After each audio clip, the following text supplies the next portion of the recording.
Agora falando sobre a memória do computador e, novamente, o que que nós vamos usar o binário em relação a entender esse assunto, é que tudo ali no computador, seus processos, são de forma binária, são interpretações binárias. O seu armazenamento de informações, porque é isso que nós fazemos na maioria das vezes com o computador, nós armazenamos informações. Ela funciona também através de forma binária.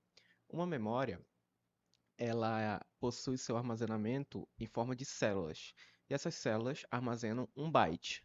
Vamos agora explicar o que que seria esse byte. Bom, primeiro tem o bit. O bit é um dígito numérico, é um binary digit. Ele é a menor unidade de armazenamento em um computador. Ele seria o 0 ou 1, binário. Vamos supor que você queira guardar na memória do computador a letra C. O C, ele é um caractere, é uma letra, e nós queremos guardar. Eu posso guardar essa letra C dentro de uma célula que contém apenas um bit de memória? Não, eu não posso, porque os caracteres, eles possuem no mínimo um byte de memória, e um byte é um grupo de 8 bits. O zero, sozinho, ele é um bit. O número um sozinho, ele é um bit. Mas, um exemplo, essa representação aqui, de zeros e uns, aqui já tem pelo menos 5 bytes. Então, se cada byte são 8 bits, nós temos 40 bits aqui.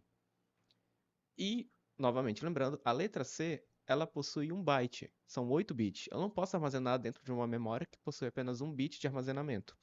Então, esse é o tamanho.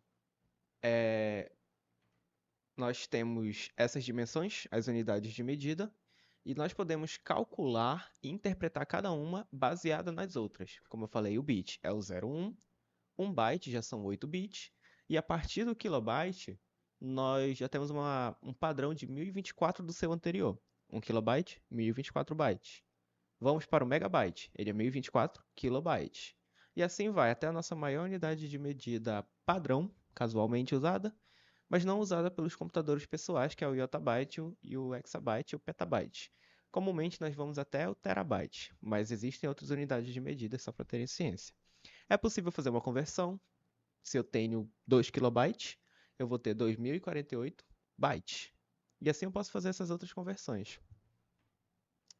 É, ainda falando sobre o binário, ele tem aqui, existe essa tabela ASCII. Na tabela ASCII você pode fazer a conversão de alguns caracteres para o binário. Lembra, um detalhe importante, cada binário que representa um caractere, vamos pegar, por exemplo, a letra N, ela tem o seu binário e esse mesmo valor binário também representa um número decimal, podendo de 1 até o infinito. Então, a mesma conversão para um caractere também vale para um número decimal. E isso é muito bom para criar codificações, decodificações e até mesmo de fazer uma leve brincadeira. Eu recomendo vocês a escreverem o nome de vocês, não precisa ser o nome completo, pode ser só o primeiro nome, de forma binária, separando cada grupo de byte. Cada caractere, como eu falei, representa um byte. Um byte são 8 bits. Então fica como uma atividade assim extra classe para vocês montarem o nome de vocês através de uma codificação binária. Bom, dando sequência agora à nossa primeira aula desse segundo módulo, nós vamos falar sobre algoritmos. Os algoritmos são o nosso assunto foco e eu vou dar uma explicada agora sobre ele. E durante esse módulo nós vamos aperfeiçoar um pouco mais sobre como montar o nosso algoritmo de acordo com o problema que vamos encontrar no nosso cotidiano.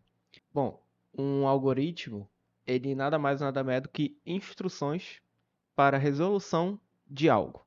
No caso, são passos para solucionar um problema. Se nós temos alguma coisa que precisamos resolver, um processo a ser feito, nós chamamos esse processo de algoritmo. Se você tem um problema ou tem um objetivo e você pretende montar um plano, o que seria o plano? Um passo a passo do que fazer em ordem para solucionar aquilo que você deseja. Um exemplo que eu trago aqui. Digamos que você é um pirata, você tem sua embarcação e está atrás de um tesouro e encontrou esse mapa de tesouro.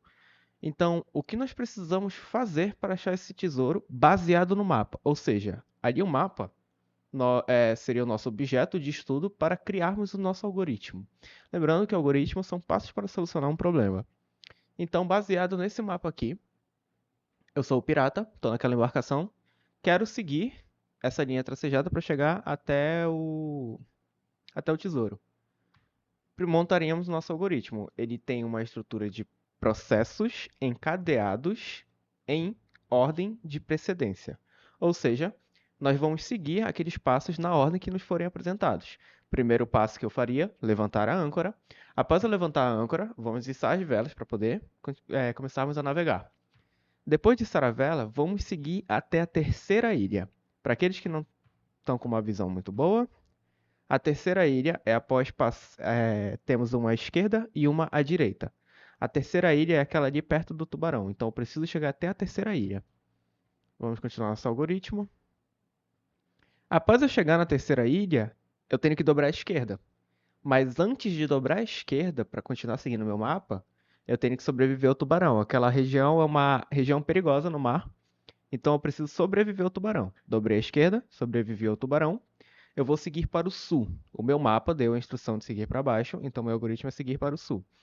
E assim eu soluciono o meu problema e chego ao meu objetivo, que seria encontrar o tesouro.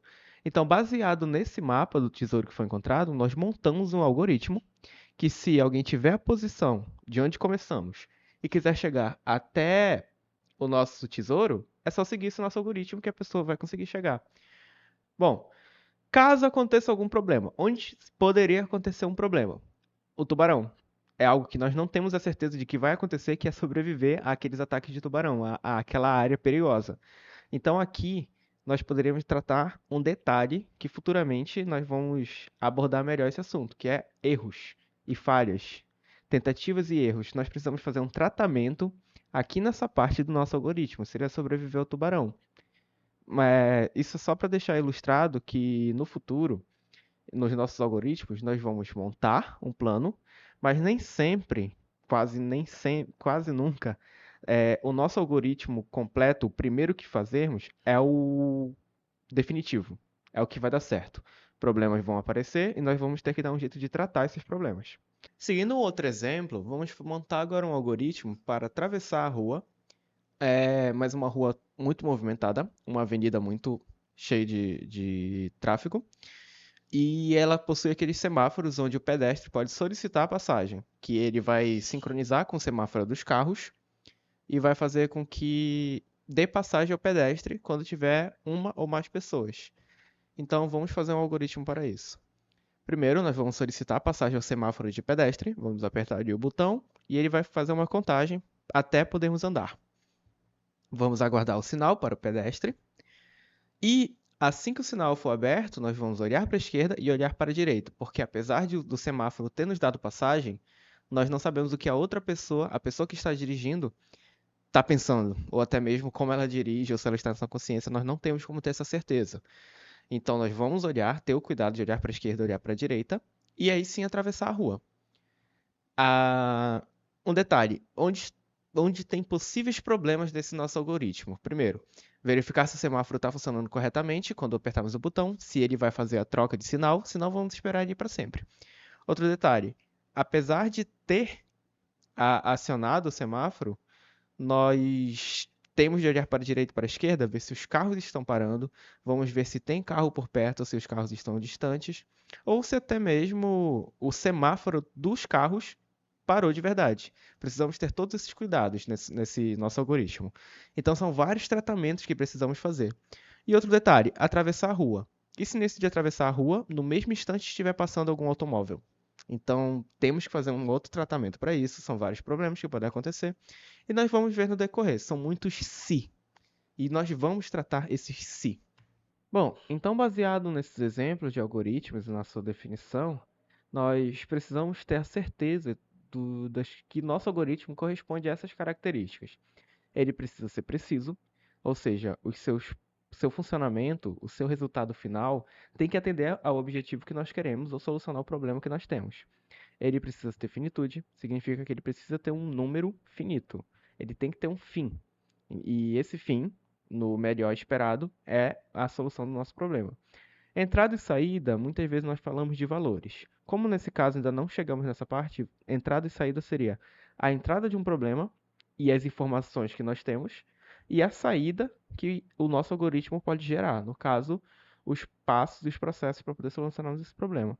E no fim de tudo, ele precisa ser eficiente. De nada varia um algoritmo que não funciona ou que possui muitas falhas por dentro, sem precisão e eficiência.